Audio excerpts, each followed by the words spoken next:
నమస్తే, నేను Kavitha. Welcome to I dream news morning discussion. 6 గ్యారంటీల కోసమే రేవంత్ సర్కార్ సమగ్ర కుటుంబ సర్వే చేయబోతోందా? సమగ్ర కుటుంబ సర్వే చేశాకనే 6 గ్యారంటీల మీద ఒక క్లారిటీ అనేది రాబోతోందా? ప్రధానమంత్రి నరేంద్ర మోదీతో సీఎం హోదాలో రేవంత్ రెడ్డి ఫస్ట్ ఎవర్ మీటింగ్లో ఏం డిస్కస్ చేయబోతున్నారు? 6 గ్యారంటీలతో పాటుగా అప్పుకు సంబంధించి అంశాలు ఏవైనా ప్రస్తావనకు వస్తాయా? వీటి గురించి మనం మాట్లాడుకోబోతున్నాం. ప్రస్తుతం మనతో పాటుగా ఉన్నారు సీనియర్ జర్నలిస్ట్ ఉప్పల్ లక్ష్మణ్ గారు. లక్ష్మణ్ గారు, నమస్కారం అండి.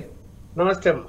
సో వెరీ ఫస్ట్ మీటింగ్ జరగబోతోంది ప్రధానమంత్రి నరేంద్ర మోదీతో సీఎం రేవంత్ రెడ్డి భేటీ అనేది. ఏ అంశాలు ప్రస్తావనకు వస్తాయండి? మామూలుగా మొదటిసారి వెళ్ళి కలుస్తున్నారు కాబట్టి కట్టశీకాలే ఉండే అవకాశం ఉంటది. అంటే పెద్దగా ప్రెజర్ చేసే అవకాశం ఉండదు. అందువల్ల కట్టశీకాలు వాళ్ళు ప్రధానమంత్రి కార్యాలయం కూడా అనుమతి ఇస్తుంది. ఎందుకంటే ముఖ్యమంత్రిగా ఎన్నికయ్యారు కాబట్టి, పార్టీలు ఏదైనా కావచ్చు, ముఖ్యమంత్రి కాబట్టి. అయితే ఏంటంటే సమయం ఎంత ఇచ్చారు, ఆ సమయంలో ఏం మాట్లాడగలుగుతారు, ఏం చెప్పగలుగుతారు? ఓన్లీ కట్టసీతోనే ముగుస్తుందా?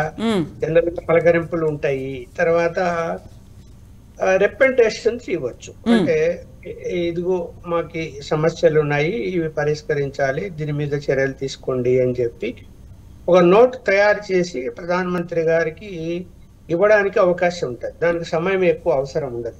డిస్కషన్ కి అయితే సమయం అవసరం ఉంటది. రిప్రజెంటేషన్ ఇవ్వడానికి 1 minute చాలు కదా. అవును. అందువలన అది ప్రధానమంత్రి కార్యాలయం ఒక ముఖ్యమంత్రి వచ్చి స్వయంగా కొన్ని డిమాండ్ల మీద వినతి పత్రం ఇచ్చిన తర్వాత అది ఏదో మన జిల్లా కలెక్టర్ ఆఫీసులో, ఎంఆర్ఓ ఆఫీసులో చెత్తపుట్టలు వేసినట్టు అక్కడ వేయరు. ప్రతిదానికి అక్నాలెడ్జ్మెంట్ ఉంటది. దాని మీద ఏ డిపార్ట్మెంట్లకు పంపించాలనో వాళ్ళు అక్కడి నుంచి ప్రధానమంత్రి కార్యాలయం నుంచి ఆ డిపార్ట్మెంట్లకు వెళ్తాయి. తర్వాత దానికి సంబంధించిన మంత్రులు అవసరమైతే ఆ మంత్రులను మళ్ళీ కలవాల్సి వస్తుంది. ఇప్పుడు ఈయన ఏమిస్తున్నాడు అనేది ఇంకా పత్రికల్లో గాని మీడియాలో గాని ఏమి రిప్రజెంటేషన్ ఇవ్వబోతున్నాడు రాలేదు. బహుశా అక్కడికి వెళ్లే లోపల ఆయన ఏదైనా వినతి పత్రం తయారు చేసి ఉంటే అది ఇవ్వక ముందు తెలియకపోయినా ఇచ్చిన తర్వాత అయినా కూడా దాన్ని ప్రజలకైతే తెలియజేస్తారు. ఎందుకంటే ఈయన విధానము ఏది ప్రతిదీ కూడా నేను ప్రజలకు చేస్తాను అని చెప్తున్నాడు కాబట్టి అదేం రహస్యంగా ఏం పెట్టాడు ఆయన. రాజకీయ అంశాలు ఏమైనా మాట్లాడుకుంటే అవి ఎవరు చెప్పారు అనుకోండి, అవి మనం ఏమి అడిగేదానికి కూడా ఉండదు. ఏం మాట్లాడుతున్నారు, ఏం చేస్తున్నారు అని. ఇప్పుడు అక్కడేమో బీజేపీ, ఈయనేమో కాంగ్రెస్ కాబట్టి రాజకీయాలు మాట్లాడుకునే అవకాశం కూడా లేదు అక్కడ. కేవలం ముఖ్యమంత్రి హోదాలో, ఆయన ప్రధానమంత్రి హోదాలో అపాయింట్మెంట్ ఉంటుంది. ఈయన ఏం చెప్పాల్సి చెప్తాడు. ఇప్పుడు మనకి ఇక్కడ ఏంటంటే మీరు అన్నట్టు ఆర్థిక పరమైనటువంటి ఇబ్బందులు ఉన్నవి. ఇప్పుడు 6 గ్యారంటీలు గాని ఇంకా ఇతర హామీలు గాని అన్ని ఇంప్లిమెంట్ చెయ్యాలి అంటే సరే ఒక్కొక్కరు ఒక విధంగా 80 లక్షల కోట్లు కావచ్చు, 1,00,000 కోట్లు కావచ్చు అని చెప్తూ ఉన్నప్పుడు మరి అదనంగా దాన్ని ఇప్పుడు ఆల్రెడీ అప్పుల్లో ఉంది 6 లక్షల దాకా కోట్ల వరకు. మరి అప్పులు సరే, అప్పులంటే దానికి మళ్ళీ నెల అయితే వడ్డీలు కట్టుకుంటూ ఉండాలి. రెవెన్యూ ఎలా పెరుగుతుంది? సడన్ గా రెవెన్యూ పెరగదు కదా ఏ రాష్ట్రం. కొంచెం రెవెన్యూ పెరగడానికి ఏమైనా చర్యలు తీసుకోగలిగితే పెరిగే అవకాశం ఉంటుంది. అది సమయం పడుతుంది. కానీ ఈలోగా రాష్ట్రాన్ని ముందుకు తీసుకెళ్ళాలి అంటే డే టు డే డబ్బులు లేక ఎక్కడ అప్పులు తీసుకురావాలి, ఎక్కడ ఇతర కార్పొరేషన్ల ఉండే నిధులను ప్రభుత్వం డైవర్ట్ చేసుకొని వాటిని ఖర్చు పెట్టడము. ఆల్రెడీ అవి కూడా పెట్టి ఉంది గత ప్రభుత్వం. కార్పొరేషన్లో ఉన్న నిధులు కూడా డ్రా చేసేసుకొని వేరే అవసరాలకు వాడింది. సో ఇప్పుడు ఈ ఆర్థిక పరిస్థితి చిక్కు నుంచి కొంచెం బయటపడాలంటే కేంద్ర ప్రభుత్వము సహాయం తప్పకుండా అవసరమవుతుంది. ఇప్పుడు ఎఫ్ఆర్ఎంబి రిలాక్సేషన్ లో కొంత వెసులుబాటు వాళ్ళు కేంద్రము కొన్ని అంశాలు ఇప్పుడు గత ప్రభుత్వంలో ఏం చేశారంటే కొన్ని అంశాలు మేము అమలు చెయ్యము అని చెప్పి ఆయన మరి కేసీఆర్ గారు కేంద్ర ప్రభుత్వంతో ఢీ కొట్టి ఏం చేసిండు, నేను మీటర్లు పెట్టను అన్నాడు. మీటర్లు పెట్టకపోతే మేము ఎఫ్ఆర్ఎంబిలో మీకు ఇంత శాతం ఇవ్వము అన్నారు. అది పోయింది. ఇప్పుడు ఏమన్నా మరి వీళ్ళు పెట్టగలుగుతారా? పెడితే అది ఆ యొక్క నిధులు వస్తాయి, పెట్టకపోతే రావు. మరి ఏ నిర్ణయం తీసుకుంటారు? ఇప్పుడు ఉత్తమ్ కుమార్ రెడ్డి చాలా క్లియర్ గా, అయ్యా బాబు అది రైతులకు మీటర్లు పెట్టడం కాదు, అక్కడ ఉన్నటువంటి ట్రాన్స్ఫార్మర్లకు మీటర్లు పెడతారు, అకౌంటబిలిటీ కోసం ఎంత వినియోగిస్తున్నాము విద్యుత్తు అనే దాని మీద సబ్సిడీ ఇవ్వాలి కాబట్టి రైతులకు దానికి పెట్టమని కేంద్ర ప్రభుత్వం చెప్పింది. కానీ రైతుల మోటార్లకు మీటర్లు పెట్టి బిల్లులు వేస్తారు అన్నది అబద్ధము అని సాక్షాత్తు ఉత్తమ్ కుమార్ రెడ్డి ఆయన పార్లమెంటు మెంబర్ గా ఆ కమిటీలో ఉన్నాడు. అందువల్ల ఆయన క్లియర్ గా చెప్పాడు అది అబద్ధము అని. సో ఇప్పుడు దాన్ని ఏమన్నా ప్రభుత్వం దగ్గర ఆయన ఇప్పుడు ఇవాళ మేము పెడతాము అని చెప్పి లెటర్ ఇస్తాడేమో తెలియదు. పెడితే వెంటనే నిధులు రిలీజ్ అవుతాయి. అవును, ఇలా అలాగే ప్రాజెక్టులకు నిధులు కావాలి. ఇప్పుడు పాలమూరు రంగారెడ్డి ప్రాజెక్టు ఊరికే శంకుస్థాపన చేశారు, మమ అనిపించారు కానీ గత ప్రభుత్వము ఆ ప్రాజెక్టు నిర్మాణం అయితే పనులు సాగటం లేదు, దాని నిధులు లేవు. అందువలన అలాగే కృష్ణా వాటర్ డిస్ప్యూట్ కూడా ఉంది, అది కోర్టు వరకు వెళ్ళి ఉంది. అందువలన ఆ విషయంలో కూడా నిధులు అడగవచ్చు. ఇంకా అనేక అంశాల మీద నిధులు అడిగే అవకాశం ఉంటుంది. కానీ ఎంతవరకు సహకరిస్తుంది కేంద్రము? గత ప్రభుత్వము పూర్తిగా కేంద్రంతో విభేదించి సరైనటువంటి లెక్కలు చెప్పకుండా, మీరు చూసాం మనం ఆయుష్మాన్ భారత్ కూడా ఆరోగ్యానికి సంబంధించిన స్కీమ్ కూడా నేను ఇంప్లిమెంట్ చేయడానికి పక్కన పెట్టాడు. లాస్ట్ చివరికి అంగీకరించి అన్ని దేశంలో అన్ని రాష్ట్రాలు అమలు చేస్తున్నాయి అది అని చెప్తే అప్పుడు గత ఏడాది అంగీకరించారు. అందువలన ఆ ధోరణిలో ప్రస్తుత ముఖ్యమంత్రి ఒకవేళ పార్టీ పరంగా వ్యతిరేకత ఉన్నప్పటికీ కూడా ఈ ముఖ్యమంత్రి నాకు కేంద్ర ప్రభుత్వం సహకారం కావాల్సిందే అనేటువంటి ధోరణిలో పోతున్నట్టే మనకు కనిపిస్తుంది. ఆయన మాటల్లో కూడా అదే చెప్తూ ఉన్నాడు. అవును, ప్రతిపక్ష పార్టీని కూడా కలుపుకొని నేను వెళ్తాను, ఎవరిని ఏమి పక్కన పెట్టను అని చెప్పాడు, అసెంబ్లీలోనే చెప్పాడు ఆయన. అందువలన ఒక మంచి పరిణామం. ఎందుకంటే ప్రతిపక్షాలను కలుపుకొని ఉన్న అంశాలను జనం ముందు ప్రజల ముందు పెట్టి ఇదిగో మేము ఈ ప్రయత్నాలు చేస్తున్నాము, ఇంతవరకు చేయగలుగుతారు. హామీలు ఇస్తారు, ఎన్నికల ముందు చెప్తారు మేము 100 రోజుల్లో స్టార్ట్ చేస్తాము అని చెప్పి, కొన్ని సాధ్యం కావు, కరెంటు కొంత సమయం పడుతుంది, ప్రజలకు నచ్చ చెప్తారు, ఒప్పుకుంటారు ప్రజలు. ఏమని పెద్ద విషయమా? ఇక్కడ ప్రతిపక్షాలు ఓకే విమర్శలు చేయవచ్చు, నువ్వు 9వ తేదీ ప్రమాణ స్వీకారం చేసి ఆ రోజు నుంచి ఇంప్లిమెంట్ చేశాను అని చెప్పి నిలదీసి అడగచ్చేమో. అడగడంలో తప్పులేదు, అడగనివ్వండి, విమర్శలు చేస్తారు చేయనివ్వండి, ఎందుకంటే ప్రశ్నించే వాళ్ళు కూడా ఉండాలి, లేకపోతే పట్టించుకోరు వీళ్ళు. ఇప్పుడు ప్రధానమంత్రి దగ్గర ఖచ్చితంగా ఏదైనా ఎందుకు అంటే పార్లమెంట్ ఎన్నికలు రాబోతున్నాయి కాబట్టి. అవును, బీజేపీ ఒక టార్గెట్ అనేది 100 రోజులు అనేది కాంగ్రెస్ ప్రభుత్వమే పెట్టుకుంది కాబట్టి కేంద్ర ప్రభుత్వం కూడా సానుకూలంగానే వ్యవహరిస్తుంది. ఇప్పుడు అసెంబ్లీ ఎన్నికలు అయిపోయాయి, దాంతో కేంద్ర బీజేపీకి ఇంకా అవసరం లేదు. పార్లమెంట్ ఎన్నికల్లో వాళ్ళకి కొంత పర్సెంటేజ్ ఓట్ల శాతం పెరిగింది, 8 నుంచి 16కు పెరిగింది, ఆల్రెడీ 4 మెంబర్స్ ఉన్నారు అనేటువంటి ఆలోచన ఉన్నప్పుడు ఇంకా 4 పెంచుకోవాలని అనుకుంటారు కదా. అనుకున్నప్పుడు రాష్ట్రానికి ఏమీ చేయలేదు అంటే ప్రజలు ఓటు ఎందుకేస్తారు? అందువలన ఖచ్చితంగా ఈయన కూడా పాజిటివ్ గానే ఉన్నాడు కాబట్టి ప్రభుత్వంతో, కేంద్ర ప్రభుత్వంతో. చూడు, మన రాష్ట్రపతి గారు వచ్చి రిసీవ్ చేసుకున్నారు, రేపు ప్రధానమంత్రి వచ్చినా రిసీవ్ చేసుకుంటాడు. గతంలో అలాంటివన్నీ లేవు కదా, ఎవరు మంత్రులు పంపించి ఇవన్నీ చేశారు కదా, ఒక రిప్రజెంటేటివ్ మాత్రమే వెళ్ళేవాళ్ళు. ఇప్పుడు అలా లేదు కాబట్టి విధానం మారింది కాబట్టి ఎన్నికలు కూడా వస్తున్నాయి కాబట్టి ఖచ్చితంగా కేంద్రంలోని బీజేపీ ప్రభుత్వం, ప్రధానమంత్రి గారు కొంత సానుకూలంగా వ్యవహరించి అడిగిన వాటిల్లో కొన్ని అయినా కూడా ఖచ్చితంగా ఉత్తర్వులు ఇస్తారని నేనైతే భావిస్తాను. ఇప్పుడు కేంద్ర ప్రభుత్వంతో పేచీలు లేకుండా ఫ్రెండ్లీగా ఉండాలి అనేటువంటి భావన రేవంత్ సర్కార్ లో కనిపిస్తున్నట్టుంది. మంత్రివర్గం కూడా అదే మాటలు చెప్తున్నాయి. అది ఇప్పుడు విధి లేదమ్మా. ఇక్కడ పార్టీలు ఎన్నికల వరకు అయిపోయింది. గెలిచిన తర్వాత ఇంక ఎవరు ముఖ్యమంత్రి? ముఖ్యమంత్రి అన్నది ఒక హోదా. అక్కడ కేంద్రంలో కూడా బీజేపీ, గెలిచిన తర్వాత ప్రధానమంత్రి ఆ పార్టీ నుంచి. అటు కేంద్ర మంత్రి పరిపాలన, ఇట్లా రాష్ట్ర పరిపాలన, అంటే కేంద్ర పరిపాలన రాష్ట్ర పరిపాలన ఎప్పుడు కూడా ఒకరికొకరు సర్దుబాటు చేసుకొని ముందుకు వెళితేనే అన్ని సక్రమంగా జరుగుతాయి. ఇప్పుడు అంతకుముందు గతంలో రాజస్థాన్ లో కాంగ్రెస్ ఉంది, ఛత్తీస్గఢ్ లో కాంగ్రెస్ ప్రభుత్వం ఉండింది. ఏమైనా వివాదాలు వచ్చాయమ్మా కేంద్రంతో? వాళ్ళు సఖ్యతగానే ఉన్నారు కదా, కావాల్సిన శాంక్షన్ చేసుకున్నారు. అక్కడ రాజస్థాన్ ఇవాళ జైపూర్ అవన్నీ నేను ఒకసారి వెళ్ళొచ్చాను ఇటీవల. ఎంత అభివృద్ధి కాంగ్రెస్ ప్రభుత్వం అయినా ఎంత అభివృద్ధి చేసింది అక్కడ మన కంటికి కనిపిస్తుంది, తేడా కనిపిస్తుంది అక్కడ. అంటే కేంద్ర సహకారం లేనిది చేయలేరు కదా.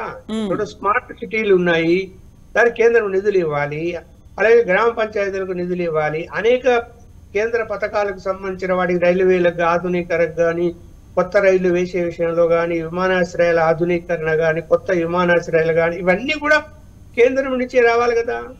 ఇక్కడ అవన్నీ వాళ్ళు ఇస్తూ ఉన్నప్పుడు వాటిని తీసుకొని రాష్ట్రాన్ని అభివృద్ధి పనులకు తీసుకెళ్దాము అనే ఆలోచన లేకుండా వాళ్ళు ఇస్తే అదేదో నరేంద్ర మోడీ ఇంటి నుంచి ఈయనకి ఇచ్చినట్టు కేసీఆర్ కు ఆయన నా శత్రువు, ఆయన దగ్గర నుంచి నేను తీసుకుంటున్నాను ఏమనుకుంటారో అనేటువంటి ఆలోచన చేశారని అనిపిస్తున్నది. అది తప్పు.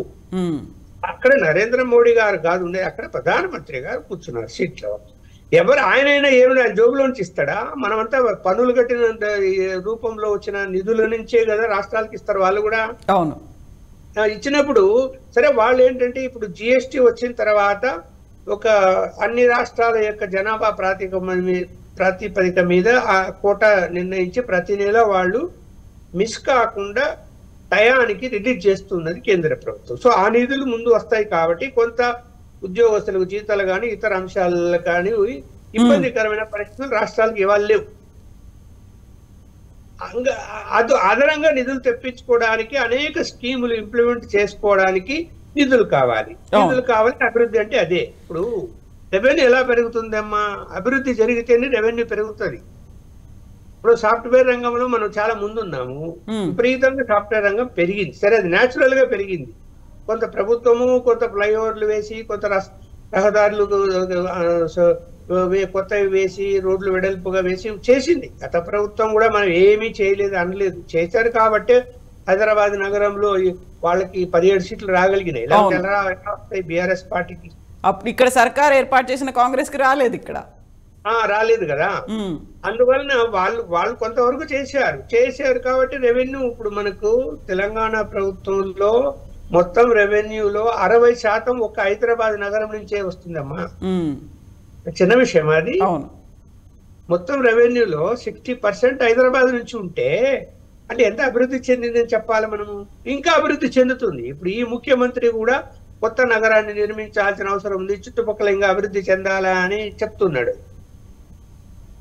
అది ప్రోత్సాహం ఇచ్చి కేంద్ర ప్రభుత్వం సహకారం ఇచ్చింది అనుకోండి, వాళ్ళు రింగ్ రోడ్లు వేయాలి, ఇంకా చుట్టూ ఒక పెద్ద హైవేనే ఏర్పాటు చేయాలని చెప్పి కిషన్ రెడ్డి ఒకసారి ప్రకటించున్నాడు. హైదరాబాద్ చుట్టూ రింగ్ రోడ్డు కాకుండా ఒక హైవే లాంటిది కనెక్టివిటీ కోసం వేయాలన్నాడు. అది వేస్తే ఇంకా నగరం విస్తరిస్తుంది. నగరం విస్తరించే కొద్దీ ఏమైపోతుంది, కన్స్ట్రక్షన్స్ పెరుగుతాయి, అంటే రియల్ ఎస్టేట్ వ్యాపారం పెరుగుతుంది. పెరిగినప్పుడు రిజిస్ట్రేషన్లు పెరుగుతాయి, కొనుగోలు శక్తి పెరుగుతుంది. దానివల్ల రెవెన్యూ ఖచ్చితంగా పెరుగుతుంది ఆటోమేటిక్ గా. సో ఇప్పుడు ఆర్థిక ప్రగతి అనేది సాధించాలి, ఎట్ ద సేమ్ టైం అప్పులకి సంబంధించి వాటిని ఎలా తీర్చాలి, ఎలా ముందుకెళ్ళాలి, కేంద్ర సహకారం ఎలా తీసుకోవాలి, ఇవన్నీ కూడా ముందున్నటువంటి సవాళ్ళుగా కనిపిస్తున్నాయి కదా రేవంత్ సర్కార్కి. అవును. అంటే అప్పులు తీర్చేది అంటూ ఏమి ఇమ్మీడియట్ గా తీర్చేది అంటూ ఏం అవసరం లేదమ్మా. ముందు రెవెన్యూ పెంచుకోవాలి, అలాగే ఇంకా కొంత అప్పు రాగలిగితే గనక ఈ కొంత ఆర్థిక సంక్షోభం నుంచి బయట పెడతారు. అప్పులు అనేవి నిదానంగా రెవెన్యూ పెరిగే కొద్దీ వాటిని తీర్చుకుంటూ వస్తారు. ఇప్పుడు అప్పులు ఏ రాష్ట్రానికి అప్పులు లేవు? ప్రతి పక్క రాష్ట్రం చూస్తున్నా కదా, ఇక్కడ 6 లక్షల కోట్లు అంటే ఆడ 10 లక్షల కోట్లు దాటిందని చెప్తున్నారు కదా. ఇక్కడ అది సహజంగా సరే ఎందుకు చేశారు ఏంటి అంటే వాళ్ళు చెప్పే కారణాలు వాళ్ళు చెప్తున్నారు. మేము కాళేశ్వరం ప్రాజెక్టు నిర్మించాము, మిషన్ భగీరథ టేకప్ చేశాము, మేము మా అభివృద్ధి ఇది, మేము దాని వల్ల చేయాలి, ఇవన్నీ ఖర్చులు వాళ్ళు చెప్తున్నారు అనుకోండి. వాళ్ళు డిపెండ్ చేసుకునే వాళ్ళు చేసుకుంటారు. ఏమైనా కొంత వెసులుబాటు అనేది రావాలి అంటే కేంద్ర సహకారం అయితే ఉండాలి. అందువలన ఆయన ప్రధానమంత్రి గారి అపాయింట్మెంట్ అడగడం, వెళ్ళడం, వెళ్ళాల్సిన వెళ్ళి కట్టసికాలు కలవాలా అని రూల్ కూడా ఏం లేదు, కాకపోతే వెళ్తున్నాడు కదా, మరి వెళ్ళి అపాయింట్మెంట్ తీసుకొని రెండు పనులు కూడా ఉండొచ్చు కదా, అక్కడ ప్రధానమంత్రిని కలవచ్చు, అధిష్టానాన్ని కూడా కలవచ్చు, నెక్స్ట్ డెవలప్మెంట్స్ గురించి మంత్రివర్గ విస్తరణ గురించి మాట్లాడుకోవచ్చు. అందువల్ల వెళ్తున్నాడు, వెళ్ళాలి కూడా, వెళ్ళి కలవాలి. అవును. తర్వాత ఏదైతే ఆర్థిక పరమైన ఇబ్బందులు ఉన్నాయో వాటిని కేంద్రం దృష్టికి తీసుకురావాలి. ఇప్పుడు వాళ్ళు అనుకుంటే ప్యాకేజీలు కూడా ఇవ్వచ్చమ్మా, కొంత ఇబ్బందికరమైన పరిస్థితులు ఉన్నప్పుడు ఇవ్వచ్చు. ఎప్పుడు ఇస్తారు? కేంద్రంతో సఖ్యతగా ఉంటాయి కదా, కేంద్రం స్కీములు నేను ఇంప్లిమెంటే చేయనంటే ఇస్తారా వాళ్ళు? అవును. సో కేంద్రం ఎవరు, రాష్ట్రం ఎవరమ్మా? నాకు అర్థం కాదు. ఇది ఏమైనా ప్రత్యేక దేశమా తెలంగాణ? కేంద్రంతో ముడిపడే రాష్ట్రాలు ఉంటాయి తప్ప ప్రత్యేకంగా ఉండవు కదా. ఇప్పుడు కాశ్మీర్ కు ప్రత్యేక ప్రతిపత్తి 3 ఆర్టికల్ తీసేశారు బీజేపీ వాళ్ళు. సో లక్ష్మణ్ గారు మనతో పాటుగా కాల్వ సుజాత గారు జాయిన్ అయ్యారు, కాంగ్రెస్ పార్టీ అధికార ప్రతినిధి. సుజాత గారు, గుడ్ మార్నింగ్ అండి. గుడ్ మార్నింగ్ అండి. So very first time CM హోదాలో రేవంత్ రెడ్డి ప్రధానమంత్రి నరేంద్ర మోదీని కలవబోతున్నారు. ఒక పాజిటివ్ నోటుతో తమ సర్కార్ స్టార్ట్ అయింది, కేంద్రంతో సంబంధాలు కలిగి ఉంటుంది అని పదే పదే చెప్తున్నారు. What we can expect? అక్కడ నుంచి ఏమొస్తుంది? ఈ రోజు పర్యటనలో రేవంత్ తో పాటుగా భట్టి విక్రమార్క డిప్యూటీ సీఎం కూడా వెళ్తున్నారు. గుడ్ మార్నింగ్ అండి మీకు, మీ మీడియా ఛానల్ కి, అలాగే లక్ష్మణ్ అన్న గారికి కూడా. అంటే ముఖ్యమంత్రి అయిన తర్వాత ఈ రోజు అధికారికంగా ప్రధానమంత్రిని మొదటిసారి కలవబోతున్నారు కాబట్టి, అంటే వాళ్ళు ఏమి ఇస్తారు అనేది పక్కన పెడితే మనం ఏ విధంగా రాష్ట్రానికి నిధులు తెచ్చుకోవాలి అనేది ప్రధానమైనటువంటి విషయం. ఎందుకంటే గతంలో మనం ఎన్నో మీడియా ఛానల్లో డిబేట్స్ చేసినాం. రాష్ట్రపతి వచ్చినా కేసీఆర్ పట్టించుకోలేదు, ప్రధానమంత్రి వచ్చినా కేసీఆర్ పట్టించుకోలేదు, కనీసం ఆయనని అంటే జనరల్ గా రిసీవింగ్ కి వెళ్లాల్సినటువంటి ఒక ప్రోటోకాల్ కూడా పాటించలేదు అనేది. ప్రోటోకాల్ ఒకటి చూడండి, ఈ విభేదాలు పార్టీల పరంగా ఎన్నన్నా ఉండొచ్చు, కానీ ఒక ప్రోటోకాల్ అనేది చాలా ఇంపార్టెంట్. గౌరవించాలి కూడా దాన్ని.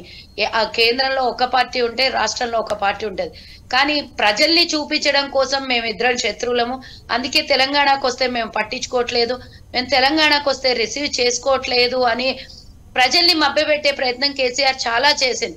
ఎందుకంటే మనం ఎన్నోసార్లు చూసినామండి, ఒకవేళ నిజంగానే అంత శత్రుత్వం ఉంటే అసలు తెలంగాణకు రావాల్సినటువంటి నిధుల్ని ఎప్పుడు కూడా మాకు ఇంత ఖచ్చితంగా ఇన్ని రావాలి, మాకు మరి తెలంగాణ కొత్త రాష్ట్రంగా ఏర్పడింది, మాకు అదనంగా నిధులు కావాలని ఎన్నడూ కూడా ఇక్కడ బహిరంగంగా మాట్లాడింది లేదు. వెళ్ళి అక్కడ బహిరంగ లేఖలు ఇచ్చి అక్కడ ప్రధానమంత్రి నుంచి కొత్త నిధులు తీసుకొచ్చుకున్నది ఎన్నడూ లేదు. కానీ గల్లీలో ఎప్పుడు కొట్లాట, ఢిల్లీలో ఎప్పుడు దోస్తాని.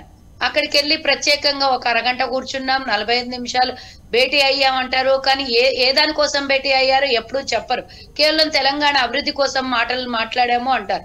అవి ఎన్నడూ కూడా తెలంగాణ అభివృద్ధికి మాట్లాడినటువంటి శ్వేతపత్రం రిలీజ్ చేయలేదు. పోనీయండి, అక్కడ ఇచ్చినటువంటి లేఖ ఏదైతే ప్రధానమంత్రికి, అది అఫీషియలే కదా, తెలంగాణ అభివృద్ధి కోసం ఇగో ఈ నిధులు అడుగుతున్నాం, తెలంగాణ అభివృద్ధి కోసం ఈ పనుల కోసం మేము వెళ్ళాం అనేది ఒక మీడియా ముందు కానీ ఎవరి ముందన్నా పెట్టి మాట్లాడినటువంటి దాఖలాలు మనం గత 10 ఏళ్లలో మనం ఎన్నడూ చూడలేదు. రేవంత్ రెడ్డి గారు ఇప్పుడు ముఖ్యమంత్రిగా ప్రమాణ స్వీకారం చేసిన అనంతరం ప్రతిపక్షాలు మాకు ఉండాలి, మా ప్రతిపక్షాలు అసెంబ్లీలో మాట్లాడాలి, మీరు సలహాలు సూచనలు ఇవ్వాలి, మిమ్మల్ని అంటే అధ్యక్షుడు అసెంబ్లీ స్పీకర్ బయటికి పంపిస్తాను, మీరు గొడవ చేస్తా అంటే ముఖ్యమంత్రి గారు అన్నటువంటి విషయం మీరు విని ఉంటారు.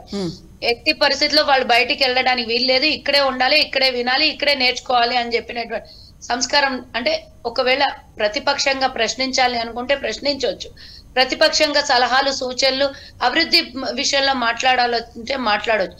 కానీ పదే అధికార పార్టీ గత 40 ఏళ్ళు 60 ఏళ్ళు ఏం చేసింది, మళ్ళొక్కసారి ఛాన్స్ అని 2% మాత్రమే ఓటు పెరిగింది అని ఈ మాటలు మాట్లాడడానికి అసెంబ్లీలో కూర్చోలేదు. మ్యాండేట్ ఇచ్చేసిండ్రు ప్రజలు. మమ్మల్ని అధికారంలో కూర్చోబెట్టారు, మీకు ప్రతిపక్షంలో కూర్చోబెట్టారు. ఆ హోదాను మీరు కాపాడుకొని ఉందాగా ప్రతిపక్ష హోదాలో కూర్చొని మాట్లాడండి, కానీ పదే పదే విమర్శల కోసం కాదు అసెంబ్లీ. అయితే ఇక్కడ విమర్శలు అనగానే టక్కున గుర్తొస్తోంది కాంగ్రెస్ పార్టీ 6 గ్యారంటీ స్కీములను అమలు చేస్తాము అనేది, 9వ తారీఖున మేము చేయబోయే సంతకాల లిస్టు అనేది కూడా, ఇవన్నీ చెప్పిన తర్వాత ఇప్పుడు ప్రెషర్ అనేది మీ మీద బిల్టప్ అవుతుంది అనుకోవట్లేదా మీరు? అట్లా కాదండి, మేము హామీలు ఇచ్చినప్పుడే డెఫినెట్ గా దానికి ప్లానింగ్ అంటూ ఉండుంటది కదా. ఏమన్నా కొత్త పార్టీ అండి, కొత్తగా ప్రాంతీయ పార్టీ ఏర్పడి దాన్ని మేమేదో ప్రజల్లోకి వెళ్ళి మేము ఓట్లు సంపాదించడం కోసం ఇచ్చినటువంటి హామీ కాదు కదా. మేము అధికారంలో రావాలని ఒక రాజకీయ పార్టీగా 100% ప్రయత్నం చేస్తాం, దాంట్లో ఎలాంటి సందేహం లేదు. ఒకటి తెలంగాణ ఇచ్చిన ఒక సెంటిమెంట్, మేము తెలంగాణ ప్రజల దగ్గర అయితే ఓటు అడగడం అనేది ఒక కామన్, అది బేసిక్. ఎందుకంటే తెచ్చాము అన్నోడికే ఇచ్చిండ్రు, తెలంగాణ ఇచ్చిన వాళ్ళకి ఇవ్వాలి అనేది మేము ప్రజల వద్దకైతే తీసుకెళ్లడం అది 100% నిజం. ఇంకోటి హామీ విషయం అంటారా, గతంలో మేము 2004లో కూడా తెలంగాణ అంటే ఉమ్మడి ఆంధ్రప్రదేశ్ లో ఇచ్చినటువంటి హామీల్ని మేము నెరవేర్చామా లేదా? అప్పుడు కూడా పెద్దగా బడ్జెట్ ఇంత ఇప్పుడు కేసీఆర్ చెప్పుకునేటంత 2,62,200,000 కోట్ల రూపాయల బడ్జెట్ లేకపోయినా ఆనాడు ఇచ్చినటువంటి హామీలు, మీరు 9 గంటల ఉచిత కరెంట్ ఇవ్వగలుగుతారా? అదే ఇదాని ప్రతిపక్షంలో ఆనాడు ఉన్నటువంటి టీడీపీ అధికారంలో ఉన్నప్పుడు మాట్లాడారు, ప్రతిపక్షంకి వెళ్ళాక కూడా మాట్లాడారు. కానీ మేము మొట్టమొదటి భారతదేశంలో మొట్టమొదటి రాష్ట్రంగా 9 గంటల ఉచిత కరెంట్ ఇచ్చి రికార్డ్ సృష్టించాము. అది కూడా పెటెంట్ రైట్ కాంగ్రెస్ కే ఉంది. కాబట్టి ఇచ్చిన హామీలు మేము నెరవేర్చాం. 1 2 అండి, కాంగ్రెస్ 2004 నుంచి 14 వరకు చెప్పినవి చేసింది, చెప్పకుండా కూడా ఎన్నో చేసింది. 108 నుంచి మొదలు పెడితే ఆరోగ్యశ్రీ, ఔటర్ రింగ్ రోడ్డు, అలాగే ఇంటర్నేషనల్ ఎయిర్పోర్ట్, ఇలా ఐటీ సంస్థల నిర్మాణము 1 కాదు 2 కాదు. అసలు భూమి ఉన్నంత వరకు 2004 నుంచి 14 వరకు రాజశేఖర్ రెడ్డి గారి హయాంలో జరిగినటువంటి అభివృద్ధి ఎవరు మర్చిపోరు. అలా కాంగ్రెస్ పార్టీ ఇచ్చిన హామీల్ని నిలబెట్టుకోవడం కోసం ఏదో ప్రజల మధ్యకి ఓటు కోసం వెళ్ళాము అనేది కాదు, దానికి ఒక ప్లానింగ్ తో వెళ్ళాము. ఆ ప్లానింగ్ మనకు అందరికి తెలుసు. తెలంగాణ అసలు మనం అధికారంలోకి రాకముందు అనుకున్నాం 3.5 లక్షల కోట్ల అప్పు తెలంగాణ రాష్ట్రం మీద అనుకున్నాం. కానీ ఈ రోజు తవ్వినా కొద్దీ అసలు పాముల పుట్టలో నుంచి పాములు బయటికి వెళ్ళినట్టు అసలు దోపిడీకి అంతు లేకుండా పోయింది. అప్పులకు అసలు చిక్కకుండా పోయినటువంటి ఈ సర్కారు ప్రతిపక్షాన్ని గళం ఇప్పనీయకుండా, మాట్లాడనీయకుండా, ప్రశ్నించనీయకుండా, అసలు అధికారులతో రివ్యూ మీటింగ్లు పెట్టకుండా అసలు లోపల కాలిపోతోంది. రాష్ట్రం అప్పుల కుప్పగా మారిపోయింది. అది ఇప్పుడు మన రేవంత్ రెడ్డి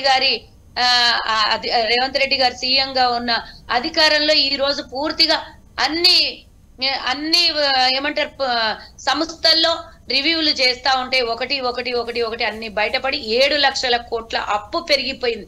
3.5 లక్షల కోట్లు 3వ తారీఖు వరకు, కానీ 9 తారీఖు తర్వాత 7 లక్షల కోట్లు తెలంగాణ ప్రజల మీద అప్పు ఉంది. ఇంకా ఎంత ఉందో ఇప్పటి వరకు జరిగిన విషయాలే మనం మాట్లాడుకున్నాం. సివిల్ సప్లైలో 57,000 కోట్ల అప్పు, ఎలక్ట్రిసిటీ డిపార్ట్మెంట్ లో 85,000 కోట్ల అప్పు.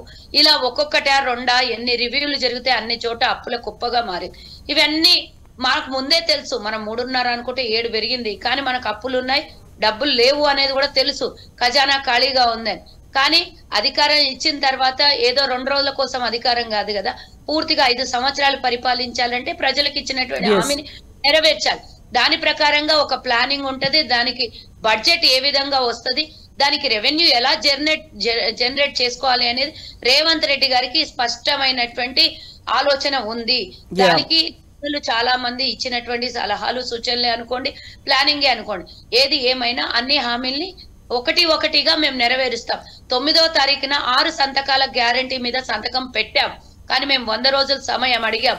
ఇందాక సోదరులు అన్నారు, లక్ష్మణ్ సోదరులు అన్నారు, 1 రోజు అటు ఇటు అవుతుంది, కానీ ఇచ్చిన హామీల్ని నెరవేర్చాల్సినటువంటి బాధ్యత అధికారంలో ఉన్న పార్టీది డెఫినెట్ గా. కానీ ఏమన్నా 100 రోజులు అని అంటే కోర్టు కేసులో నీకు ఆనాడు నిరూపించుకోకపోతే 101వ రోజు నీకు ఉరిశిక్ష పడుతుంది అన్నట్టు కాదు కదా. ప్రజలకి ఎక్స్ప్లెనేషన్ ఇవ్వడానికి మాకుంది. మేము 100 రోజుల్లో పూర్తి చేస్తామన్నా పూర్తి చేస్తాం, ఏది ఏమైనా కూడా మేము పూర్తి చేస్తాం. చూడండి 10 సంవత్సరాలు అయిందండి ఆ అధికారంలో ఉండి కేసీఆర్ ప్రభుత్వం మొన్నటి వరకు. ఆ 10 సంవత్సరాల్లో ఒక్క కొత్త రేషన్ కార్డు ఇవ్వలేదు. ఆ పాయింట్ లక్ష్మణ్ గారితో మాట్లాడదాము. లక్ష్మణ్ గారు, ఇప్పుడు 6 గ్యారంటీ స్కీములకి కొత్త రేషన్ కార్డుకి ఉన్న సంబంధం ఏంటి? దీంతో పాటుగానే సమగ్ర కుటుంబ సర్వే, వీటన్నిటికీ ఒక లింక్ ఏమైనా అండర్లైన్ గా కనిపిస్తోందా మనకు? కాదమ్మా, ఇప్పుడు కొత్త రేషన్ కార్డులు ఇవ్వాలి. కొత్త రేషన్ కార్డులు ఉన్నవి. సమాజంలో ప్రజలు ఎలా ఉన్నారంటే, ఆర్థికంగా ఉన్న వాళ్ళు కూడా, అసలు ఎవరో ఎందుకు, రాజకీయ నాయకులు కూడా రేషన్ కార్డులు, వైట్ రేషన్ కార్డులు కొంతమంది ఉండని అని పెట్టుకున్నారు. నాకు తెలిసిన వ్యక్తి ఒక ఆయన ఆ రేషన్ కార్డు పెట్టుకుని హార్ట్ ఆపరేషన్ చేసుకున్నాడు. బుద్ధి ఉందే లేదా ఆయనకు? అంత ఆస్తి ఉంది, హార్ట్ ఆపరేషన్ 2 లక్షలు ఖర్చు అయితే దాన్ని గవర్నమెంట్ తీసుకోవాలి నా కార్డు పెట్టి. ఇప్పుడు ఏం చెప్పాలి చెప్పండి? ఏం చెప్పాలి? గవర్నమెంట్ ఇస్తే తీసుకున్నాం ఏమైతుంది అంటాడు నాతో. అంటే ఇలాంటి వాతావరణం ఉన్నప్పుడు జనంలో ఖచ్చితంగా అవన్నీ ఏరివేయాలి. ఎవరికి ఫలాలు అందాలి? పేద ప్రజలకు వాళ్ళకి అందితే వాళ్ళు ఆర్థికంగా ముందుకు వస్తే 50 లక్షల యూనిట్లు ఉన్నాయంటన్నా, మనకు జీడిపి పెరుగుతుంది. వాళ్ళు ముందు కొనుగోలు శక్తి వాళ్ళలో పెరగాల, మనలో కాదు. మనకేముంది, హాయిగా ఎంజాయ్ చేస్తాం. కొనుగోలు శక్తి మన దగ్గర ఉంది, బయటికి పోతాం, అన్ని కొంటాం, ఎంజాయ్ చేస్తాం. బట్ వాళ్ళు ఎప్పుడు కొనాలి? వాళ్ళ శాతం కదా ఎక్కువ ఉంది. మనకంటే 80% మంది ప్రజలు ఇవాళ ఇంకా అట్లా మధ్యతరగతి పేదరిక వర్గాల్లో ఉన్నప్పుడు వాళ్ళ కొనుగోలు శక్తి పెరగాలన్నా మన కొనుగోలు శక్తి, మనకు ఆల్రెడీ పెరిగి ఉంది, ఫుల్ గా ఎంజాయ్ చేస్తున్నారు అందరూ. వీళ్ళ దగ్గర రేషన్ కార్డులు ఎందుకమ్మా? కొంతమంది ఎంప్లాయీ దగ్గర ఉన్నాయని. అందువల్ల వాటిని ఏరియాలి. కొత్తగా కూడా అప్లికేషన్ పెట్టుకునేది కూడా పరిశీలన చేయాలి. అంటే కొంత ఈ గణన జరగాలి. ఎవరు ఏంటి నిజంగా పేదవాళ్ళు ఎవరు? ఇప్పుడు మనం చూస్తున్నాము రైతు బంధు. మరి రైతు బంధు శాసనసభ్యులు కూడా తీసుకున్నారు అనే ఆరోపణ వచ్చిందా లేదా? అవును. మరి కరెక్టా అది? ఎవరి కోసం రైతు బంధు? పేద రైతు. అప్పుడు వాళ్ళే చాలా క్లియర్ గా అనౌన్స్ చేసుకున్నారు కదా, నాకు ఇన్ని లక్షలు వచ్చాయి, నాకు ఇన్ని ఎకరాలు ఉన్నాయి, టెన్షన్ గా పడుతున్నాయి అనే మెసేజ్లు కూడా వచ్చాయి కదా. మరి తప్పు కదా అది? తప్ప కదా? ఇప్పుడు కౌలు రైతులు ఉన్నారు. కౌలు రైతుకు కొంత సహాయం ఇస్తే వాళ్ళు ఏదైనా ఆర్థికంగా ముందుకు వస్తారు. ఇవన్నీ ఆలోచన చేసి వీటిని ఏరేసి నేనైతే ఎట్టి పరిస్థితుల్లో ప్రస్తుత ముఖ్యమంత్రి రేవంత్ రెడ్డి కఠిన నిర్ణయాలు తీసుకుంటారు కానీ వెనకంజ వేరని భావిస్తూ ఉన్నా. ఎందుకంటే ఆయన జీవితంలో అన్ని చూశారు. ఖచ్చితంగా ఇట్లాంటి ఇప్పుడు ఎందుకు ఆయన మత్తు పదార్థాల మీద ఉక్కు పాదం మోపుతున్నారు? ఇప్పుడు సక్సెస్ అవుతారా కారా తర్వాత సంగతి. ముందు కఠినంగా పరిపాలకులు ముందు కఠినంగా ఉంటే కదా తర్వాత కింద పోలీస్ వ్యవస్థ గాని ఎక్సైజ్ డిపార్ట్మెంట్ గాని వాళ్ళు కూడా కఠినంగా పనిచేస్తారు. చేయనివ్వండి, ఎంత చేసినా కొంత జరుగుతుంటాయి, అది వేరు. కానీ అసలు మీరు ఏమి పట్టించుకోకుండా ఫ్రీగా వదిలేసి మనం హైదరాబాద్ సిటీని ఎప్పుడు లేని విధంగా మత్తు పదార్థాల సిటీగా మారిపోయిందా లేదా? రోజు వారానికి 2 రోజులు ఎక్కడో చోట పట్టుబడుతున్నాయి లేదా మత్తు పదార్థాలు, గంజాయి ఎట్లా వస్తున్నాయి? ఏం చేస్తున్నట్టు? గత ప్రభుత్వం ఏం చేసినట్టు? ఏం చేయలేదని అర్థము. చూసిస్తున్నట్టున్నారు. ఎందుకు? వాళ్ళ లాభం వాళ్ళకుంది. ఇప్పుడు కొన్ని అంశాల మీద ఆర్థిక లాభం ఉండాలని కోరుకుంటే ప్రజలు తిరస్కరిస్తారమ్మా, అది గుర్తుపెట్టుకోవాలి. అందువల్ల ఈయన కొన్ని సరే మొదట కొంచెము ఆయన అన్ని కూడా ఆచితూచి గమనించి రివ్యూలు చేసి చాలా జాగ్రత్తగానే వెళ్తున్నాడని భావిస్తున్నాం. ఓకే, ఆయన కూడా పరిపాలనలో పొరపాట్లు చేస్తే ఆయనే చెప్తున్నాడు కదా, ప్రతిపక్షాలు మీరు మమ్మల్ని ఎత్తి చూపించారని అడుగుతున్నాడు కదా. ఖచ్చితంగా ఆయన దిద్దుకుంటాడు. ఎవరు చెప్పినా కూడా, ఉప్పల్ లక్ష్మణ్ చెప్పినా లేదు సుజాత గారిపై చెప్పినా కూడా ఆయన దిద్దుకునే పరిస్థితే మనకు కనిపిస్తున్నది. అందువల్ల అది ఆ వాతావరణం ఉండాలి, జనంలో ఆ విశ్వాసం కలగాల. ఇవాళ ఇప్పుడు అక్కడ ఏదైతే ప్రజావాణి ఓపెన్ చేశారో మనం చూస్తున్నాం కదా, ఎంత రెస్పాన్స్ కనిపిస్తుందో అక్కడ. సుజాత గారు, ఇప్పుడు ప్రజల్లో విశ్వాసం కలగాలి, at the same time Congress సర్కార్ మీద పెట్టుకున్నటువంటి నమ్మకాన్ని కూడా పోగొట్టుకోకుండా చూసుకోవాల్సిన అవసరం ఉంది. ఇప్పుడు ఉన్నటువంటి రేషన్ కార్డులకు సంబంధించి ఎంతమంది వైట్ రేషన్ కార్డుకు అర్హులు, అందులో ఫిల్టర్ చేయాలి అనే లెక్కలన్నీ సమగ్ర కుటుంబ సర్వేతో తేలుతాయి. ఒకవేళ రేషన్ కార్డులను కనుక కదిలించినట్టయితే అక్కడ బోల్డంతమంది అనర్హులు, లేకుంటే లక్ష్మణ్ గారు చెప్పినట్టుగా లబ్ధిదారులు వేరే వాళ్ళు కూడా వచ్చి ఇందులో జాయిన్ అవ్వడం, ఇవన్నిటినీ ఒక తేనె తుట్టని కదిలించినట్టు కాదా? డెఫినెట్ ఇప్పుడు ఒకటి మంచి చేయాలంటే కొంత శత్రుత్వమైన కష్టమైన ఏదైనా ఏర్పడవచ్చు, దానికి ప్రాబ్లం. కానీ ఎవరైతే అర్హులు ఉన్నారో వాళ్ళకి చెందాల్సినటువంటి అర్హతని అవసరం లేని వాళ్ళు ఉపయోగించుకుంటే అసలు రాష్ట్రంలో గాని దేశంలో గాని అభివృద్ధి చేస్తామని గొప్పలు చెప్పుకొని నిజంగా పేదరికాన్ని ఇంకా పేదరికంలోకి మార్చడం. ఉన్నవాళ్ళు పనిలేని వాళ్ళు ఇప్పుడు ఒకటి చూడండి, చాలా మంది నాకు అంటుంటారు, రేషన్ షాప్ కి వచ్చి కార్లలో రేషన్ బియ్యం తీసుకొని పోతారు, అవి పక్కన పోయి ఈ ఇడ్లీ దోశలకు అమ్ముకునే అంటే తోపుడు బండ్లకి టిఫిన్ సెంటర్లకి అమ్ముకుంటారని అనేది కాదు కదండి. మనం అందుకోసం కాదు కదా, మధ్య తరగతి పేద తరగతుల కోసం ఏర్పాటు చేసినటువంటివి వాళ్ళకే చెందాలి. మరి బాగా సంపాదించిన వాడికి, బాగా ఉన్నవాడికి, ఐటీ కడుతున్న వాడికి, జిఎస్టీలు బాగా కడుతున్న వాళ్ళకి ఎందుకండి ఇవన్నీ? అంటే ఈ ఒక 500, 1000 రూపాయలతో వాళ్ళేం కోటీశ్వర్లు అయిపోరు. కానీ ఈ 500, 1000 రూపాయలతో పేదవాడు నెల రోజులు బతికేటటువంటి అంటే వంట సామాగ్రి ఇప్పుడు మేము ఇంకొన్నాళ్లలో ఈ పూర్తిగా ప్రక్షాళన చేసిన తర్వాత 9 రకాల వస్తువులు గతంలో ఎట్లా ఇచ్చేదో అలాగే ఇవ్వాలి అనుకున్నటువంటి ఒక ఆలోచనతో కాంగ్రెస్ పార్టీ మేనిఫెస్టోలో కూడా పెట్టడం జరిగింది. కాబట్టి పేదలే అర్హులు. మధ్య తరగతి వాళ్ళకి అందాల్సినవి మధ్య తరగతికి అందాలి, పేద తరగతి వాళ్ళకి అందాల్సినవి పేద తరగతికి అందాలి. నేను ఇందాక చెప్పాను 1,50,00,000 యూనిట్ల అంటే పంపిణీ జరుగుతోంది ఇది రేషన్, కానీ తీసుకుంటోంది 92 లక్షల యూనిట్స్ మాత్రమే. కానీ ఇక మిగతా 50 లక్షల యూనిట్స్ ఎటుపోతున్నాయి? దారి మరలుతోందా? దీని పేరు మీద మరి ఆఫీసర్లు, అధికారులు ఇంకా ఎవరైనా మరి ఇప్పుడు అసలు ప్రభుత్వ పరంగా సప్లై అవుతుంది 1,50,00,000 మందికి. మరి అక్కడ 50 లక్షల మంది అనర్హులు కదా. మరి ఆ అనర్హులందరూ ఎవరు వాళ్ళ పేర్ల మీద ఎక్కడ దోపిడీ జరుగుతుంది?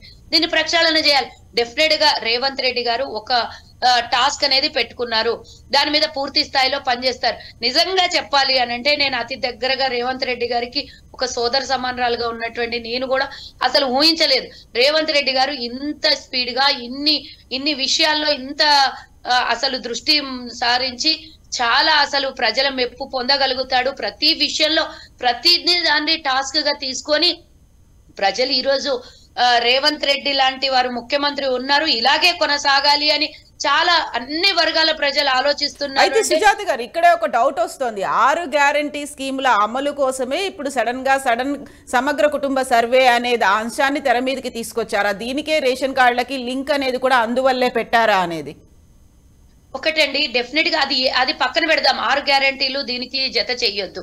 అర్హులైన వాళ్ళకి మనం ఇచ్చే పథకాలు అందాలి. ఎవరు పడితే వాళ్ళు తీసుకొని ప్రభుత్వ ఖజానాకి గండి కొడితే అసలు పేదలకు అందవు కదా. మనము ప్రభుత్వము సెస్ వసూలు చేస్తుంది, దేనికోసం? జిఎస్టీలు అవన్నీ వసూలు చేస్తుంది. అసలు ప్రభుత్వం నడవాలి, ప్రభుత్వం ఇచ్చినటువంటి పథకాలు నడవడం కోసం ఇవన్నీ ప్రభుత్వము ఇంకా రెవెన్యూ అంటే డెవలప్మెంట్ చేసుకోవాలి అని అనుకుంటే జిఎస్టీల రూపంలో వచ్చిన డబ్బే కదా అసలు మనం ప్రజలకు అభివృద్ధి చేసేది. మరి అవన్నీ దుర్వినియోగం చెంది తప్పుదారిలో పోతుంటే మనం ఇచ్చినటువంటి హామీలు ఎవరికి అందుతున్నాయి? అసలు కాదు. ఈ 6 హామీలు వాటిలంతటా వాళ్ళు జరిగిపోతూనే ఉంటాయి. ఆ హామీలు ఇప్పుడు 28వ తారీఖు నుంచి రేషన్ కార్డుల అప్లికేషన్లు, మళ్ళీ అలాగే ఇందిరమ్మ ఇండ్లు, ఇలా 500 రూపాయలు బోనస్ గా రైతులకు ఇచ్చేది, 2 లక్షల రుణమాఫీ, దీని మీద ఇంకా 28వ తారీఖు నుంచి జరుగుతూనే ఉంటది. దేని పని దాందే. 6 గ్యారంటీల పని 6 గ్యారంటీలే. రాష్ట్ర అభివృద్ధిని దృష్టిలో పెట్టుకొని గతంలో జరిగినటువంటి నష్టాలు, దోపిడీని అరికట్టడం కోసం రేవంత్ రెడ్డి గారు పూర్తి స్థాయిలో అధికారులతో కూర్చొని రివ్యూలు జరపడము. ఇంకోటి మొన్న చూసిన ఉదయం నుంచి రాత్రి వరకు అసలు రేవంత్ అన్నకి అసలు ఆరోగ్యం అస్సలు బాగాలేదు. మొన్న అస్సలు నిన్న మధ్యాహ్నం వరకు రేవంత్ అన్న అసలుకే ఆరోగ్యం చాలా ఇబ్బందిగా ఉండింది. అంటే థ్రోట్ ఇన్ఫెక్షన్ వచ్చి చాలా ఇబ్బందిగా ఉన్నా కూడా మొన్న ఉదయం నుంచి సాయంత్రం వరకు కలెక్టర్లతో కానీ ఎస్పీలతో కానీ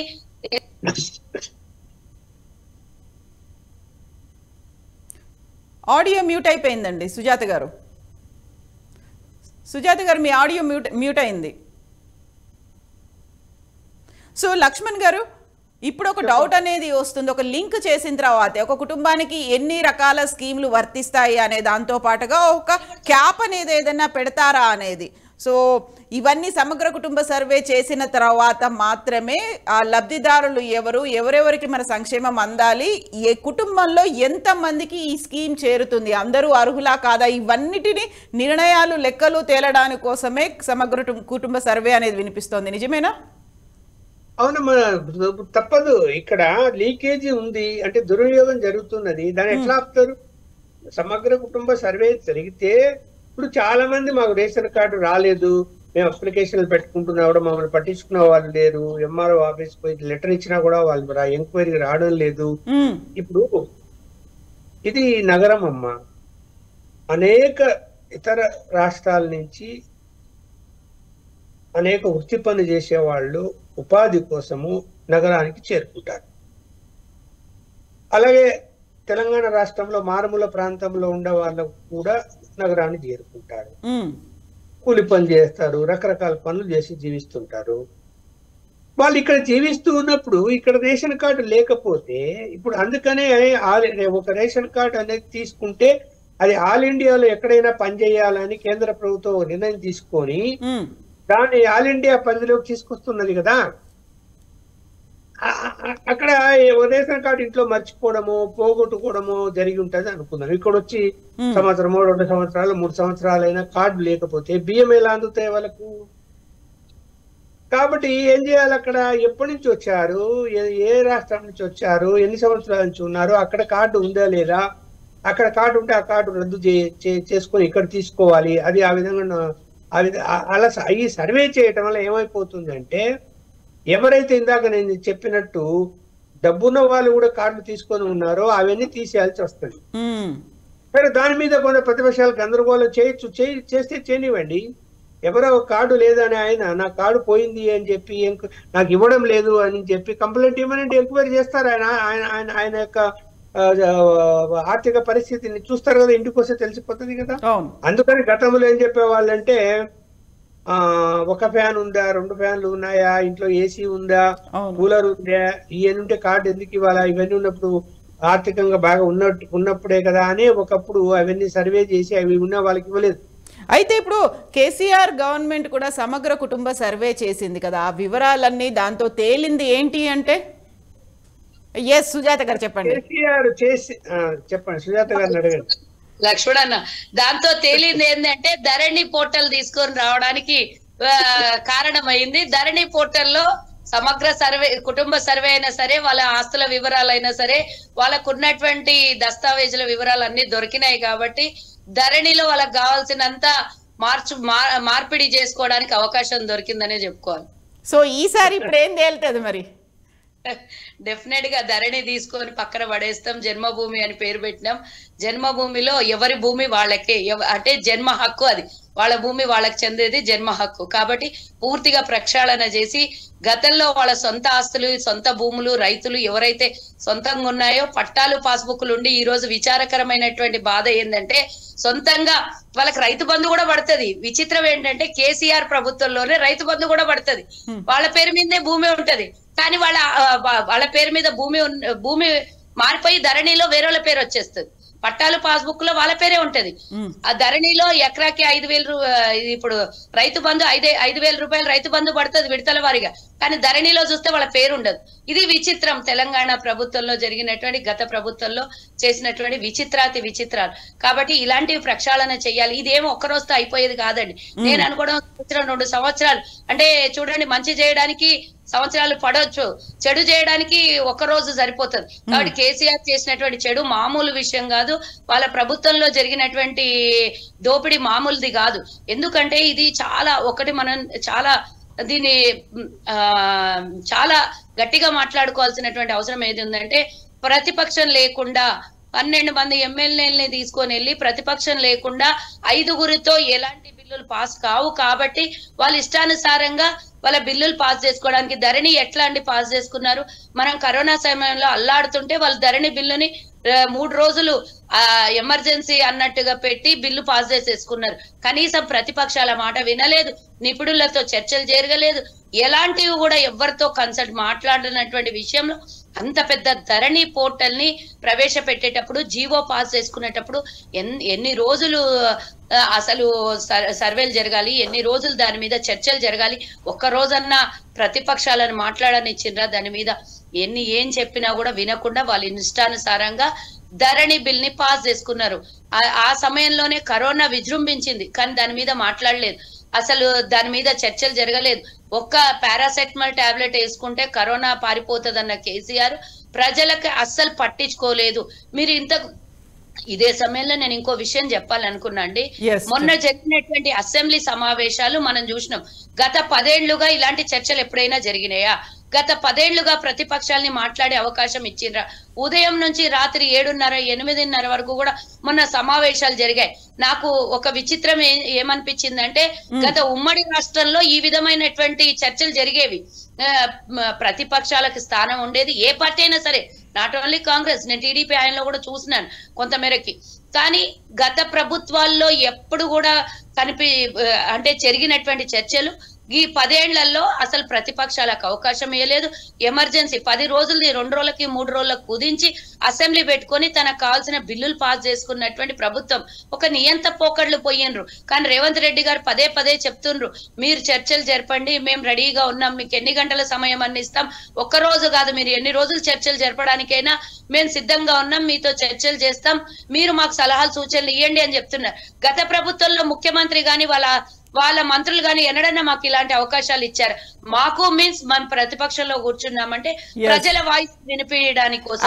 అయితే సుజాత గారు ఇక్కడే ఒక చిన్న డౌట్ వస్తుంది. మీరు గతంలో సమైక్యాంధ్రలో ఉన్నటువంటి ఒక ప్రతిపక్షాలకు ఎలా అయితే వెసులుబాటు, ఒక అవకాశం కల్పించారో అలా ఈసారి కనిపించింది రేవంత్ సర్కార్ వచ్చిన తర్వాత, రేవంత్ సీఎం అయిన తర్వాత అన్నప్పుడు ప్రతిసారి బీఆర్ఎస్ ఇదే అంశాన్ని తీసుకొని మిమ్మల్ని ఒక విమర్శ చేస్తూ వస్తోంది.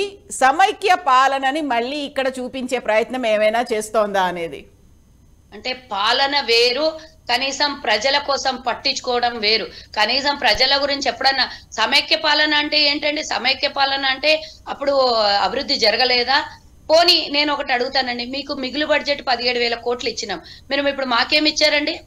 అదొక్కసారి చెప్పాలి. అప్పుడు ధనిక రాష్ట్రం అన్నాం. ఒక హైదరాబాద్ తో కూడుకున్న రాష్ట్రం అయితేనే ధనిక రాష్ట్రం కదా, ఇప్పుడేమో హైదరాబాద్ ని మొత్తం అప్పులపాలు చేసేసిండ్రు. జిహెచ్ఎంసీలో నిధులు ఉండవు, జీతాలు సమయానికి పడవు. కానీ గత ప్రభుత్వంలో, గత ఉమ్మడి రాష్ట్రంలో, సమైక్యాంధ్రలో ఇలా జరిగేదా? అంటే ఏంటి? అసలు మంచి కోసం భారతదేశాన్ని ఆదర్శంగా తీసుకోవచ్చు, మంచి కోసం ప్రపంచాన్ని కూడా ఆదర్శంగా తీసుకోవచ్చు. గత ప్రభుత్వంలో అన్యాయం జరిగిందనే కదా అందరు కొట్లాడి తెలంగాణ తెచ్చుకున్నారు. మరి తెలంగాణ వచ్చిన తర్వాత తెలంగాణ ప్రజల తలను నుదిటి రాత ఏమన్నా మారిందా? ఇంకా పైగా మీరు ఇప్పుడు మీ ప్రభుత్వంలో మేము 3 లక్షల అప్పు ఈ రోజు నెత్తి మీద భారం వేసుకున్నాం. మేము 2.5 లక్షల అప్పు భారం వేసుకున్నాం. ఇది అసలు సమైక్య ఆంధ్రలో ఉన్నప్పుడు ఈ విధంగా భారం ఉండేనా? మనం ధనిక రాష్ట్రం అన్నప్పుడు అందరూ పర్ క్యాపిటల్ ఇన్కమ్ మీరు చెప్తున్నారు 1,00,000 రూపాయలు, 1,50,000, 2 లక్షలు అని ఇలా చెప్పుకుంటూ పోతున్నారు. పర్ క్యాపిటల్ ఇన్కమ్ అంటే మీ ఉద్దేశంలో అప్ప ఏందో మాకు తెలియదు. పర్ క్యాపిటల్ ఇన్కమ్ అన్నప్పుడు అందరు ధనికులు అయి ఉండాలి, అందరి తల మీద 1,00,000 రూపాయలు ఆదాయం ఉండాలి. కానీ ఈ రోజు ప్రభుత్వం, ఇప్పటి వరకు మొన్నటి వరకు ఉన్న బీఆర్ఎస్ ప్రభుత్వంలో మేము 2 లక్షల అప్పు భారం ఎందుకు మోసాం? ఇదే ధనిక రాష్ట్రం అంటే? అది తెలుసుకోవాల్సినటువంటి అవసరం. గత ప్రభుత్వం, గత పాలకులు, గత సమైక్యాంధ్ర అంటే ఆ సమైక్యాంధ్రలో కూడా అసలు ఏమీ జరగని అభివృద్ధి అని మనం కొట్లాడి తెచ్చుకుంటే, ఆ రోజు మిగులు బడ్జెట్ ఇచ్చినాము, ఆ రోజు ఉద్యోగాలు వచ్చినాయి. ఈ రోజు మీ ప్రభుత్వంలో ఒక్క ఉద్యోగం అని వేసిండ్రా? అంతెందుకు, ఒక్క కొత్త రేషన్ కార్డు. మేము అసలు ప్రజల మధ్యలోకి ఎన్నికల సమయంలో మేము ప్రతి పేదోడి దగ్గరికి వెళ్ళి మేము క్యాంపెయినింగ్ చేస్తుంటే, అమ్మా మాకు రేషన్ కార్డు లేదు, అమ్మా మాకు పెన్షన్ వస్తలేదు అని ఒక్కొక్కళ్ళ బాధ వెళ్ళబుచ్చుకుంటుంటే, అసలు నిజంగా కోరుకొని తెచ్చుకున్న తెలంగాణలో ఈ 9 సంవత్సరాలు అసలు కొత్తగా జరిగినటువంటి అభివృద్ధి ఏంది? ఒక్కొక్కళ్ళకి జరగాల్సినటువంటి అభివృద్ధి కదా. ఇంటికో ఉద్యోగం అంటివి, ఇంటికో ఉద్యోగం విడిచిపెట్టి ఊరికో ఉద్యోగం ఇవ్వకపోతే జిల్లా, ఇప్పుడు మొన్న జీవో 46 లో మీరు చూసుంటారు, డిఎస్సిలో మీరు చూసుంటారు, జిల్లాకు ఒక ఉద్యోగం కూడా రాలేదండి. డిఎస్సిలో 5,089 ఉద్యోగాలు వేస్తే ఒక్కటి జిల్లాకి, మా జిల్లాకి ఒక్క ఉద్యోగం పడలేదు అని అంటే, మరి మనం ఎందుకైనా తెలంగాణ తెచ్చుకున్నాం? ఇది కదా మాట్లాడాలి.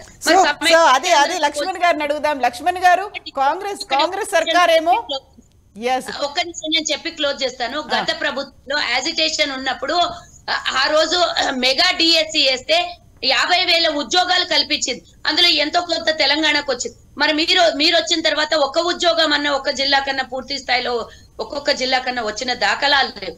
అంతేకాకుండా అంత యాజిటేషన్ జరుగుతున్న సమయంలో కిరణ్ కుమార్ రెడ్డి గారి ముఖ్యమంత్రి ఉన్నప్పుడు 1,30,000 ఉద్యోగాల్ని కల్పించాం మేము. మరి మీరు వచ్చిన తర్వాత ఇంత ఉందాగా, ఇంత సంతోషంగా, ఇంత పర్ క్యాపిటల్ ఇన్కమ్ పెరిగినప్పుడు ఎందుకు ఉద్యోగాలు కలగలేదండి? చెప్పండి. అది చెప్పాల్సినటువంటి బాధ్యత ఉంది కదా. మరి కోరుకొని తెచ్చుకున్నాం. ప్రాణాలు 1,200 మంది ప్రాణత్యాగం చేసుకుంటే తెలంగాణ వచ్చింది. కేసీఆర్ కుటుంబంలో ఎవరు చావలేదు. 1,200 మంది ఆత్మ బలిదానం చేసుకుంటే వచ్చింది. మరి ఆ 1,200 మంది ఆత్మ బలిదానం ఆత్మ క్షోభించడం కోసమా తెలంగాణ వచ్చింది? దేనికోసం వచ్చింది? లక్ష్మణ్ గారు, ఇప్పుడు కాంగ్రెస్ సర్కార్ ఏమో అప్పులకు సంబంధించి శ్వేతపత్రం, బీఆర్ఎస్ ఏమో ఆస్తులకు సంబంధించి శ్వేతపత్రం. ఇప్పుడు అప్పుల గురించే మాట్లాడుకోవాలా, లేకుంటే రాబోయేటువంటి ఆర్థిక ప్రగతి గురించి, జరగాల్సినటువంటి కార్యాచరణ గురించి, దేని గురించి మాట్లాడుకోవాల్సిన అవసరం ఉందంటారు? ఇప్పుడు ఆల్రెడీ 20 days అయితే అయిపోయింది కాబట్టి. కాదమ్మా, శ్వేతపత్రం అని ఆస్తుల గురించి, ఆస్తులు పెరిగాయని ఏదైతే చెప్తున్నారో అది హాస్యాస్పదం. ఏమన్నా ఇప్పుడు మా ఇంటి ఆస్తి, ఇప్పుడు మా ఇంట్లో ఆస్తులు ఉన్నాయి, నా సొంత ఆస్తులు. నేను ఏదో కొన్ని కారణాలు ఇల్లు కట్టుకోవాలో దీనికో పెళ్లిళ్ళకో అప్పు చేశాను. అప్పు చేస్తే ఎవరైనా వచ్చి ఏమయ్యా అప్పులన్నీ చేసుకుంటారో, ఎట్లా నీ లైఫ్ ఎలా ఉంటుంది ఏంటి అంటే, భయం ఏముంది, ఇదిగో నా ఆస్తులు ఉన్నాయి కదా, ఇవన్నీ అమ్ముకుంటే కూడా అప్పులు కట్టేసుకుని హాయిగా ఉంటాను నేను అని చెప్పుకుంటాం. కానీ రాష్ట్రం యొక్క అభివృద్ధి దేని మీద ఆధారపడి ఉంటది? ఇప్పుడు ప్రపంచవ్యాప్తంగా కూడా ఆస్తులు అనేటివి పెరిగాయా, లేకపోతే ఓన్లీ తెలంగాణలోనే పెరిగాయా? ప్రపంచంలోనే పెరిగాయి. అది నిరంతర ప్రక్రియ. అది ఓకే. ఇప్పుడు నెక్స్ట్ ఫోకస్ దేని మీద ఉండాలంటారు? ఇవాళ మనం 30 సంవత్సరాల క్రితం ఉన్నటువంటి ధరలు, ఇవాళ ఉన్న ధరలు ఉన్నాయా? భూమి ధరలు, భవనాల ధరలు, ఇవన్నీ కూడా ఇప్పుడు ప్రాజెక్టులు కట్టారు. ప్రాజెక్టు వాల్యూ వేసి మేము ప్రాజెక్టు దీని వాల్యూ ఎంత అవుతుంది, మేము ఆస్తి క్రియేట్ చేశాము అని చెప్పుకోవడం అభివృద్ధిలో భాగం అది. అంతేగాని నీ అప్పులకు దానికి సంబంధం ఎలా లింక్ ఎలా పెడుతున్నారో వాళ్ళు అంటే, ప్రజలను ఏదో పార్లమెంట్ ఎన్నికలు వస్తున్నాయి కాబట్టి ప్రజలు ఇంకా ఇంతకాలం మనం మభ్య పెట్టాము, ఇంకా మభ్య పెడితే కూడా నమ్ముతారేమో అని అనుకుంటారు వాళ్ళు. ఓకే. ఇక్కడ చుట్టుపక్కల నగరం పెరిగితే భూముల ధరలు బాగా పెరిగాయి. దాన్ని క్యాల్కులేట్ చేసేసి మేము ఆస్తులు పెంచినామంటే దాన్ని ఎవరిని అంగీకరిస్తారా? హాస్యాస్పదంగా లేదు అది. అన్నా లక్ష్మణ్, సివిల్ సప్లైలో 55,000 కోట్ల అప్పు అంటే వాళ్ళు 1,50,000 కోట్ల ఆస్తులు పెంచాము అన్నారు. అంటే ఉన్నటువంటి ప్రభుత్వ ఆస్తుల్ని దాన్ని ధర వేలం వేసినట్టు ధర పెంచి చెప్తున్నారు. ఆనాడు మీరు 16,000 కోట్లు 26,000 కోట్లు ఎంతో చెప్పాడు కేటీఆర్ అసెంబ్లీలో. ఆ ధర ఈ రోజు 1,50,000 కోట్లకు పెరిగింది అన్నాడు. అంటే ఏమన్నా భూమి పెరిగిందా, భూమి విస్తరణ పెరిగిందా, లేకపోతే భూభాగం ఏమన్నా కొత్తది ఏమన్నా సృష్టించి తీసుకొచ్చారు? నాకు అర్థం కాలేదు. కానీ ఆ ఆస్తుల విలువల్ని వెలకట్టి చెప్తున్నారు. అంటే మీరేమన్నా కొత్తగా ఏమన్నా సృష్టించిరా కొత్త భూమిని? నాకు అర్థం కాలేదు. మనకున్నటువంటి అంటే ఏమో అంటారు చూడండి, ప్రపంచంలో ఇంకో కొత్త ప్రపంచం సృష్టించి మేము ఇంకోటి భూమిని ఏర్పాటు చేసినాము తెలంగాణ ప్రజలకు అని చెప్పుకున్నట్టు ఆ రోజు ఎంత నవ్వొచ్చిందంటే ఆయన అసెంబ్లీలో మాట్లాడుతుంటే. సుజాత గారు, ఇక్కడ ఇంకో డౌట్ వస్తుంది. ఇప్పుడు 100 రోజులు అనగానే టక్కున అక్కడ పార్లమెంట్ ఎన్నికలు వస్తాయి, అక్కడ కోడ్ ఆఫ్ కండక్ట్ వస్తుంది. ఈ నేపథ్యంలో మళ్ళీ ఇంకా దాన్ని ప్రొలాంగ్ చేస్తారా అనేది కూడా ఉంది కదా. మీరు ఆల్రెడీ మేము రెండు పథకాలను రెండు పథకాలు అంటే ఆ గ్యారంటీ స్కీమ్ లో ఒక సబ్ గ్యారంటీగా ఉంది కదా, అది హోల్ అండ్ సోల్ కంప్లీట్ అదే గ్యారంటీ కాదు కదా. 28వ తారీఖు నుంచి ఒకటొకటి అన్ని అమలు అవుతాయి. No tension. మీరు అలాంటిది ఏం పెట్టుకోకండి. ఇందాక అన్న చెప్పిర్రు లక్ష్మణ్ అన్న, 100 రోజులు అంటే 100 రోజులు ఏమన్నా ఇప్పుడు జైలు శిక్ష పడ్డప్పుడు 100 రోజులకు ఖైదీకి మళ్ళీ బెయిల్ వస్తుంది అన్నట్టు కాదు కదా. అసలు 100 రోజులు అన్నప్పుడు 4 రోజులు అటు ఇటు అవుతుంది. మరి ఇదే ప్రశ్న 9.5 సంవత్సరాలు పరిపాలించిన పరిపాలకుల్ని మనం ఎందుకు ప్రశ్నించలేదు, ఎందుకు ఇవ్వలేదు అనే గ్యారంటీలు ఒక్కటి కూడా అమలు నేను ఇంకా అది కూడా పోయిన ప్రభుత్వం గురించి వాళ్ళు చేయలేదు కాబట్టే వాళ్ళను పక్కన పెట్టారు. నేను ఆ మాట కూడా అనను. కానీ నేను ఒకటి ఏమడుగుతున్నానంటే, మేము ఇచ్చిన హామీలు మీకు సమయం ఉంది. 5 సంవత్సరాలు 20 రోజులలోనే మొత్తం 20 ఏళ్ళు అయిపోలేదు, 20 నెలలు అయిపోలేదు. మేము ఇప్పుడు